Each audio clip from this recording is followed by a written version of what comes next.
எல்லாருக்கும் வணக்கம்.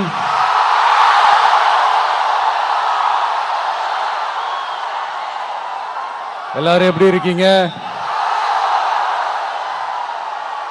சாப்பிட்டீங்களா?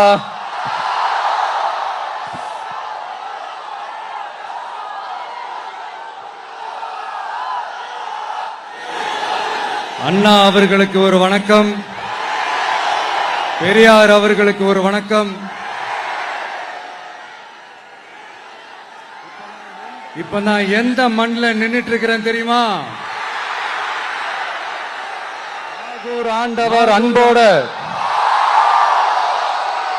நெல்லுக்கடை மாரியம்மன் அன்னை வேளாங்கண்ணி ஆசியோட கடல் தாய் மடியில் இருக்கிற என் மனசுக்கு ரொம்ப நெருக்கமான நாகப்பட்டினம் மண்ணில் இருந்து நின்று பேசிட்டு இருக்கிறேன். என் நெஞ்சில் கொடியிருக்கும்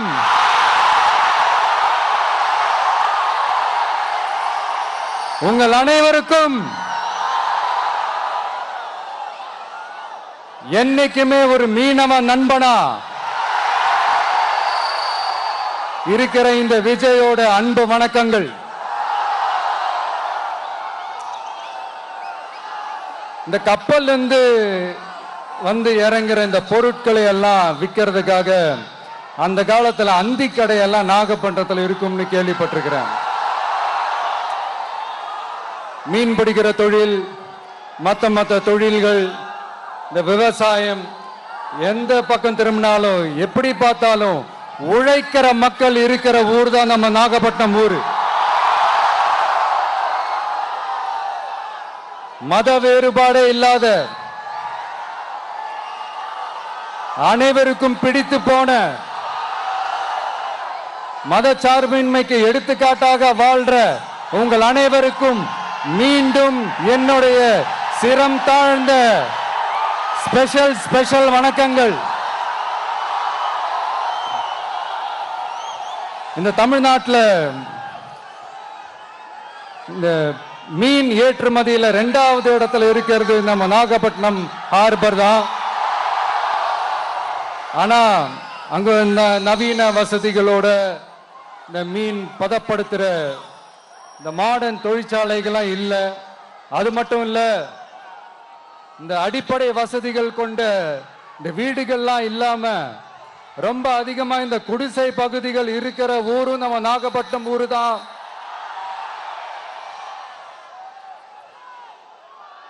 இந்த முன்னேற்றத்திற்கெல்லாம் எங்கள் ஆட்சி தான் சாட்சி. அப்படி இப்படின்ட்டு இந்த அடுக்குமொழியில பேசி பேசி அது நம்ம கேட்டு கேட்டு காதுல இருந்து ரத்தம் வந்ததான் மிச்சம். இவங்க ஆண்டது பத்தாதா? இப்படி தவிக்கிறாங்களே நம்ம மக்கள், அது பத்தாதா?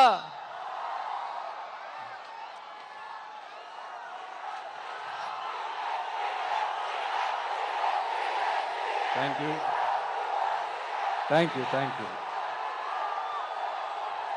இந்த இலங்கை கடற்படையால நம்ம மீனவர்கள் தாக்கப்படுறதையும் அதுக்கான காரணத்தை பத்தியும் அதுக்கான தீர்வை பத்தியும் நான் மதுரை மாநாட்டிலே நான் பேசியிருந்தேன். அது ஒரு தப்பா? மீனவர்களுக்காக குரல் கொடுக்கறதும் அவங்களோட நிக்கிறதும் நம்மளுடைய கடமை, நம்மளுடைய உரிமை. நான் என்ன இன்னைக்கு நேத்தாங்க அவங்களுக்காக குரல் கொடுக்கிறேன். இதே நாகப்பட்டினத்துல 14 வருஷத்துக்கு முன்னாடி 2011 February 22 இதே நம்ம மீனவர்கள் தாக்கப்பட்டதை கண்டிச்சு ஒரு பொதுக்கூட்டம் ஒண்ணு நடத்தணும் இல்லையா? இந்த விஜய் களத்துக்கு வர்றது ஒண்ணு புதுசு இல்ல கண்ணா. எப்போ வந்தாச்சு. என்ன ஒண்ணு, முன்னாடிலாம் விஜய் மக்கள் இயக்கம் என்ற அந்த இயக்கமா வந்து நிற்போம். இப்ப தமிழக வெற்றி கழகம் என்ற அந்த ஒரு அரசியல் இயக்கமா வந்து நிக்கிறோம். அவ்வளவுதான் வித்தியாசம். அன்னைக்கும் சரி, இன்னைக்கும் சரி, இனிமேலும் சரி, மக்களுக்காக மக்களோட நிக்கிறது தான். இது புரிய வேண்டியவங்களுக்கு புரிஞ்சா சரி.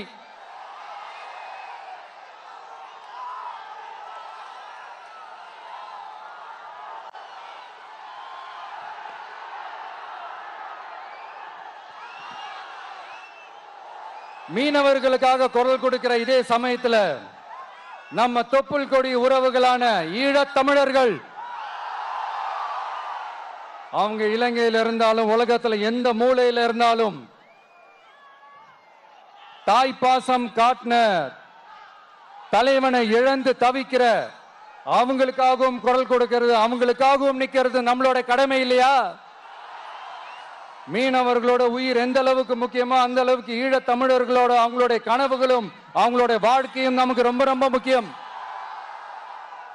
நம்ம மீனவர்கள் படுற இந்த கஷ்டத்தை எல்லாம் பார்த்து ஒரு பெருசா ஒரு கடிதம் ஒண்ணு எழுதிட்டு அதுக்கப்புறம் கப்சிப்னு சைலண்டா போறதுக்கு நாம ஒண்ணு இந்த கபட நாடக திமுக அரசும் கிடையாது.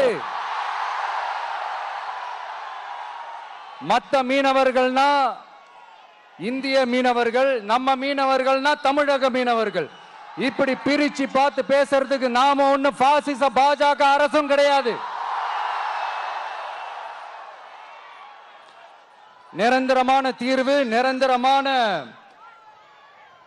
ஒரு இந்த ப்ராப்ளத்தை சால்வ் பண்றது தான் நம்மளுடைய ஒரு முக்கியமான ஒரு அஜெண்டாவே.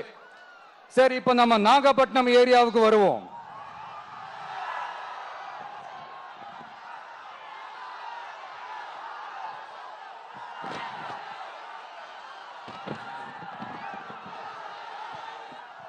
இங்க இருக்கிற மண் வளத்தை பாதிக்கிற இறால் பண்ணைகளை முறைப்படுத்தணும்.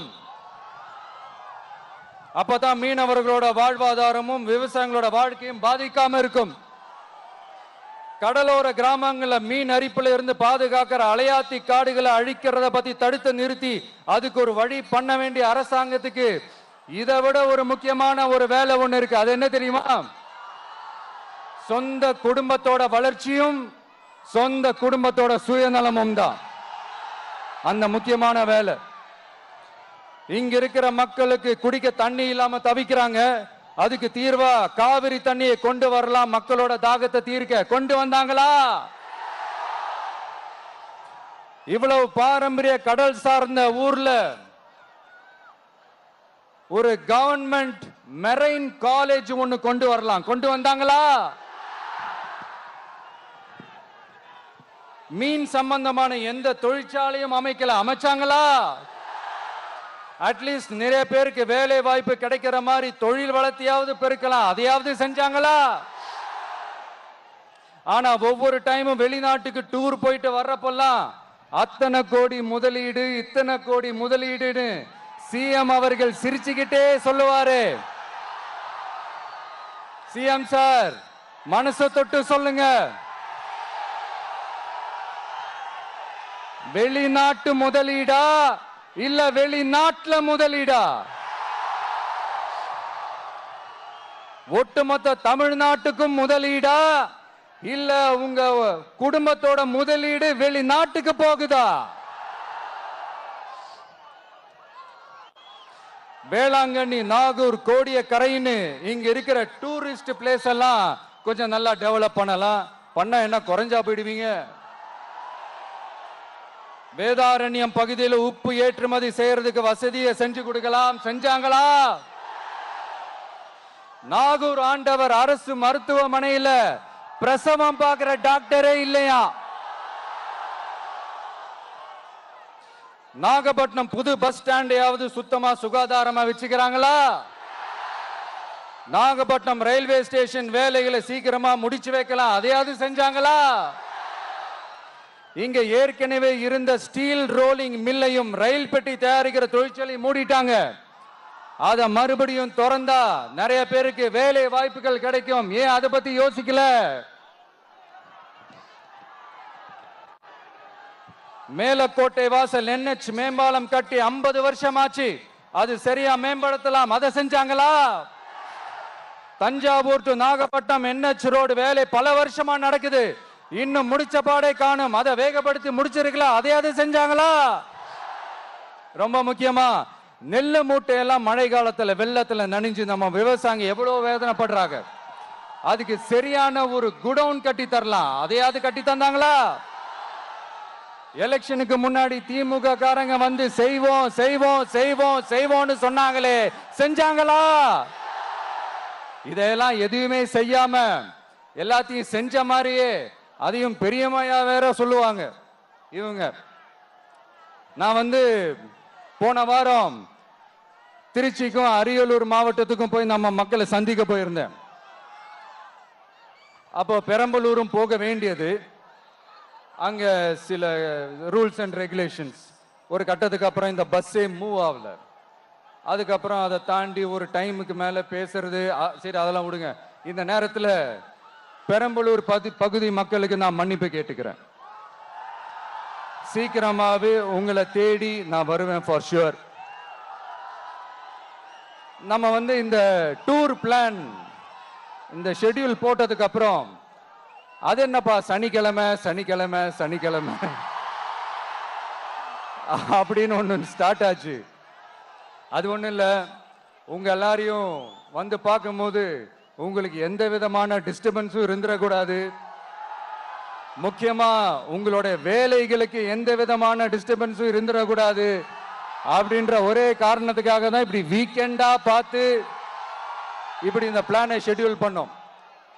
லீவு நாட்கள்ல ஓய்வு நாட்கள்ல வரணும்ன்றதான் அந்த எண்ணமே. அது மட்டும் இல்ல, அரசியல்ல சில பேருக்கு நம்ம ஓய்வும் கொடுக்கணும் இல்லையா? அதனாலதான் இந்த ஓய்வு நாட்களா பார்த்து இப்படி செலக்ட் பண்ணோம். சரி, இப்போ நம்ம மக்களை சந்திக்கிறதுக்கு, நம்ம சொந்தங்களை சந்திக்கிறதுக்கு எத்தனை கட்டுப்பாடுங்க. அந்த இடத்துல பர்மிஷன் இல்லை, இந்த இடத்துல பர்மிஷன் இல்லை. ஆனா அதுக்கான காரணங்கள்லாம் நீங்க கேட்டீங்கன்னா சொத்தையான காரணமா இருக்கும். அங்க பேசக்கூடாது, இங்க பேசக்கூடாது, 5 நிமிஷம் தான் பேசணும், 10 நிமிஷம் தான் பேசணும். நான் பேசுறதே 3 நிமிஷம் தான். அதுலயும் அது பேசக்கூடாது, இதை பேசக்கூடாதுன்னு சொன்னா அப்புறம் தான் எதை தான் பேசுறது. அரியலூர்ல போனப்போ நான் கரெக்டா அந்த ஊருக்கு போறதுக்கு முன்னாடி ஒரு அந்த ஏரியாலேயே அந்த பவர் கட்டு. அப்புறம் நான் திருச்சிக்கு போய் நான் பேச ஆரம்பிச்சதுக்கு அப்புறம் அந்த ஸ்பீக்கருக்கு போற அந்த வயரு கட்டு. இல்ல, நான் தெரியாம தான் கேட்கிறேன் சிஎம் சார். ஃபார் எக்ஸாம்பிள், இப்போ ஒரு RSS தலைவர் இங்க வராருன்னு வச்சுக்கோங்க, இல்ல நம்ம பிரதமர் மோடிஜி அவர்களோ இல்ல உள்துறை அமைச்சரோ இங்க வராருன்னு வச்சுக்கோங்க. இந்த மாதிரி கண்டிஷன்ஸ்லாம் போடுவீங்க, இந்த மாதிரி பவர் கட் பண்ணுவீங்க, இந்த மாதிரி வயர் கட் பண்ணுவீங்க. கொஞ்சம் கட் பண்ணி தான் பாருங்களேன். முடியாதுல, பேஸ்மெண்ட் அதிரும்ல.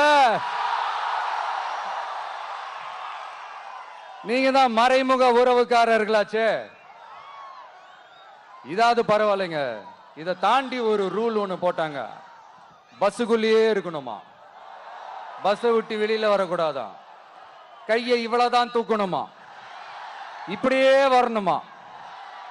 மக்களை பார்த்து சிரிக்காத, மக்களை பார்த்து கையசைக்காத, இப்படியெல்லாம்.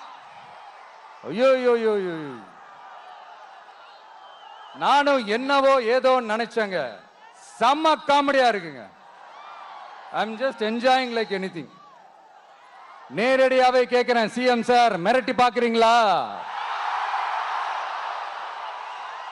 அதுக்கு இந்த விஜய் ஆள் இல்ல சார், அதுக்கு நாம ஆள் இல்ல சார். என்ன செஞ்சிருவீங்க? மேக்சிமம் கொள்கைய சும்மா பேருக்கு மட்டும் வச்சுக்கிட்டு குடும்பத்தை வச்சு கொள்ளையடிக்கிற உங்களுக்கே இவ்வளவு இருந்தா, சொந்தமா உழைச்சி சம்பாதிச்ச எனக்கு எவ்வளவு இருக்கும்?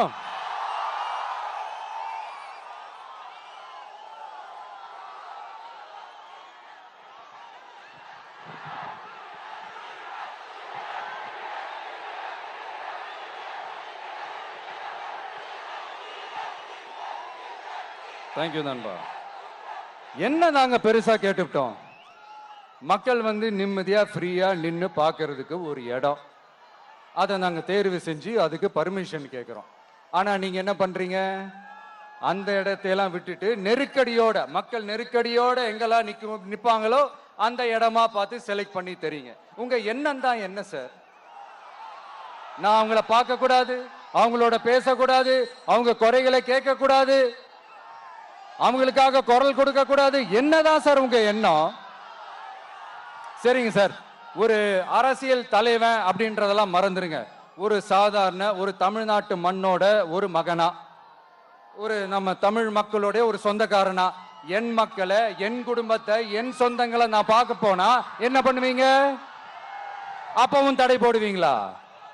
வேணாம் சார். இந்த அடுக்குமுறை, இந்த அராஜக அரசியல்லாம் வேணாம் சார்.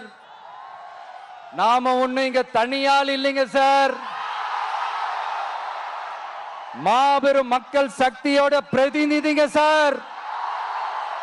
மாபெரும் பெண்கள் சக்தியோட சகோதரன் சார். மாபெரும் இளைஞர் இயக்கமா இருக்கிறோம் சார். மறுபடியும் சொல்றேன், 2026ல ரெண்டு பேருக்கு நடுவுல தான் போட்டியே. ஒண்ணு இன்னொன்னு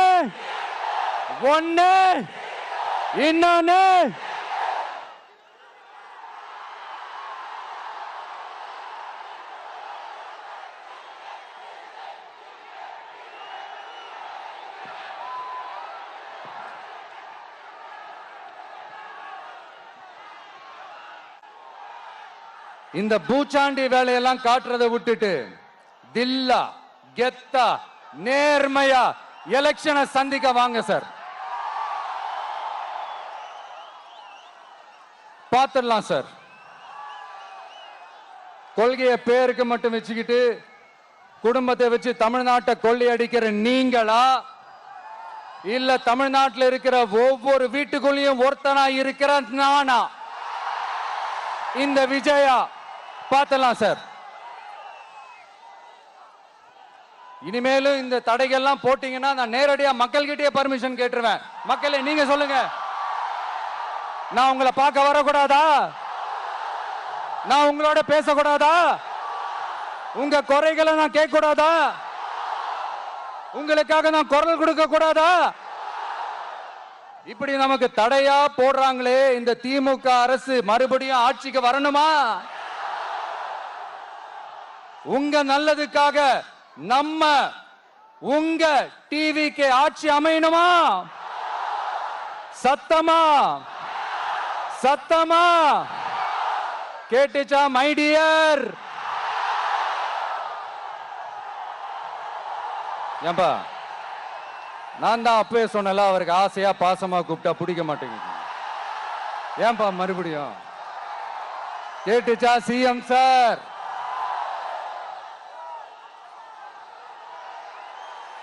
இந்த போர் முழக்கம் உங்களை ஒரு நிமிஷம் கூட தூங்க விடாது, துரத்திக்கிட்டே வரும். கான்பிடண்டா இருங்க, நல்லதே நடக்கும், வெற்றி நிச்சயம்.